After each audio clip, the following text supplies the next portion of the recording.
Hello, everyone. I am thrilled to be here today with a nationally known expert on personal finance, Terry Savage.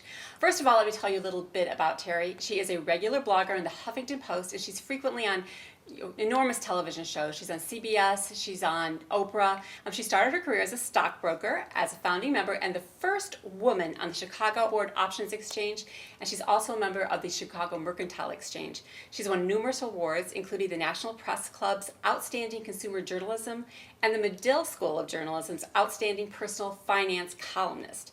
She continues to be on the board of the Chicago Mercantile Exchange Group, and she was formerly on the board of McDonald's and Pennzoil Quaker State.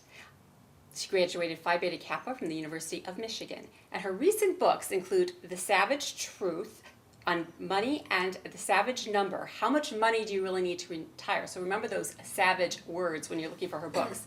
But today in particular, we're here to talk about a new book called The New Love Deal, who she wrote in conjunction with a couple of authors. So welcome, Terry. We're happy to have you here. Good to be on your show. So talk a little bit about, in the book you talk a lot about the prenup and is it conup? Is that Cohab, yes, a conup or a cohabitation. Okay. What about in the middle, if you find you're in the middle of your marriage and you realize, gee, this is something we should have done, that might be helpful. What would you advise couples to do? Michelle Lawrence is now gone to being a mediator who not only mediates prenup agreements and divorces, but actually acts as a sort of relationship counselor. She and I have set up a little thing where we work with couples, either separately, but people who are already in relationships or in marriages, to talk about how they might better handle their finances. So it's not only about the legal document, it's about what can we do so you stop fighting over money. It may be as simple as, she never gets her credit card bills paid on time. He never comes up with the household money, so we go into the overdraft. Maybe as simple as saying, how about you each direct deposit your paycheck? You each put X amount of dollars, maybe proportional to your earnings, or maybe the same amount, have an automatic monthly transfer made into the joint household account, and pay the rent or pay the mortgage automatically, pay the electric bills, the utilities automatically, so that you don't have the battleground. See, money becomes a battleground for something far more important in marriage. It's all about power. Yeah. And when people have hidden resentments that one or the other has a better career path going or makes more money and you have to put in an equal amount, resentments about anything, the person you flirted with at the dinner party last night, it all bubbles up into arguments over the one battleground that's sort of tangible, and that's money. And if we can remove money as a battleground and teach people how to talk about their issues and how to set up systems, then we know we've created longer, happier marriages. Have you found that there's one good way that works for most couples, or is it really something that depends upon the individual? No, this is not a prescription for the perfect way to handle your money. This is a prescription for a way to have the discussion that allows you to set up the systems. If you've got a saver and a spender, you've got someone who's got credit card woes, and you've got someone who hoards every penny and has a big IRA or 401k account built up. Look, you need to know this before you get married. You already know if you're sexually compatible. 20, 30, 50 years ago, who would have ever think of that, Today there's a TV series based on a family where the girls don't even kiss or hug or whatever with their fiancés. But today we live in a world where we know each other's politics, we know each other's sexual preferences, but what about money? So I have a cold turkey way to get into this. Now, Michelle has got these wonderful conversation openers and things that you have to empathize with your partner and look for reactions and count to 10. I'll give you a cold turkey way. Go home this weekend, open a cold bottle of white wine, pour 2 glasses, sit down in front of the computer, and each pull your own credit report online, print it out. You have to pull your own, you can't get his or hers, and then exchange them. You're dating, you think you're the perfect match. Did you know that he's perennial late on credit cards, always overdrawn? It doesn't show everything you own, but it shows your payment habits. Did you know there's student loans back there lurking? If someone comes into the marriage these days with $50,000, $60,000 of student loans, then do you still each contribute the same amount to the household account, or do you acknowledge that one has student loans? So we have all these issues, and if we talk about them, you can create your own system. The failure is in not talking about it. and then not understanding, and then not setting up a system that avoids arguments. It's not the right way to do it or the wrong way to do it. It's thinking about it in advance before you are knotted together. It's not just the marital ring. It is, what about his credit report or hers? If you go in to buy a house together, can you get a mortgage? Will one of you have to be the person on the mortgage? The other person doesn't get any growth in equity then. Got to talk about it. Yeah. So talk about, if it doesn't work out, what do you recommend to couples that finally end up in divorce? Are there certain things that say, here's don't a great do way. this? Here's a great thing to put into your prenup.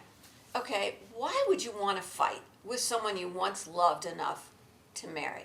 So, how about putting a note in your prenup that says, each one has the right to give a written letter to the other and say, as of this date, I want to end this marriage, period. And that there will be no fight. If someone really wants to pull that card and lay it on the table, then the conditions of our prenup go into effect. What were the conditions? It depends on your situation. We have agreed that we're going to buy a house together and that the house will be sold, and we will get an average appraisal from 2 appraisers, and we'll take the average price, and the house will be sold and the equity will be divided. Or, now you have young children. Suppose, if the case of children, the custodial parent, you maybe have joint custody, but one parent will have the house, but when the house is sold, the proceeds will be distributed equally. You can put all these kinds of things into a prenup. How about, this guy has a lot of money, and he's really nervous. It's his second marriage. His first wife took him for something. It's never going to happen again. He loves you desperately, but he remembers what happened last time. Okay, how about, these are our assets and liabilities right now. You have to do that in full to make sure that the prenup is legal. And as we increase the net worth of our assets, if we're married for 3 years, 10% becomes part of her share. And if you stay married for 5 years, 20%, until the increase in value of the family asset, 50% if you stay married for 10 years. You ought to know by then. It's like vesting in a pension. Lawyers can come up, and financial planners, by the way, when it gets to be this sophisticated, you want to use financial planners, can come up with some very creative scenarios.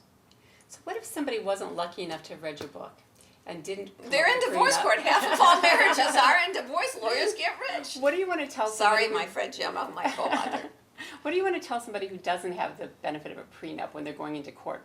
What are the things that they should think about as they're going in there, or how to protect themselves? Well, it's a little late to start thinking about protecting yourself when you're on the edge of divorce. Now you turn it over to an attorney.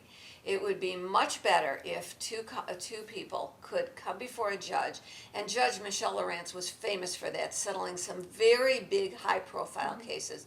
Well, I'm sorry to say this, but you realize that the attorneys, while the meter is running and while they're revving up your emotions, they make a lot of money. Yeah, they'll take your call. Hey, I'm going to lock him out of the house, and he took the kids and didn't return them on. And I said I'd get Christmas. All of that drags divorces on. I know, because I watched my parents get divorced many years ago when there wasn't a lot of money, just the family home. But the emotion takes a long time to burn itself out, and in the meantime, the bills keep adding up. So if you don't have a prenup, at least think about mediation. That's why Judge Lawrence has now gone over to mediation. She retired from the divorce court, I think 20 years of hearing divorces. She's realized there's a better way to solve these problems. Mediation, both with someone who knows the law and who knows finances, it might be a financial mediator also called in, that's what Michelle and I are doing now, is the kind of thing that can save on these legal bills. But more important, it saves on the wear and tear of everybody who loves you. Primarily your children, primarily the children. You should hear Michelle talk about the burden children feel in divorce. But also your brothers and sisters, your in-laws, the people who came together to watch you get married, now have to take sides, friends, watching you split up. It would be so much easier. And by the way, I will tell you, I've been divorced twice. And both times, it was the way I'm describing now. An agreement. The first time was just an agreement. The second time was a prenup. And it went smoothly, a minimum of bills, no fighting. I believe you should never fight over money with someone you loved enough to marry. You should just set up your new love deal, and if you pray it works out, and if it doesn't, don't disrespect everybody around you as well as yourselves in this split up. Yeah, that's awesome. Well, thank you so much. Thank And you. I urge all of you to buy the new Love Deal. It's really helpful, and I'm going to apply it to my own life. Thanks.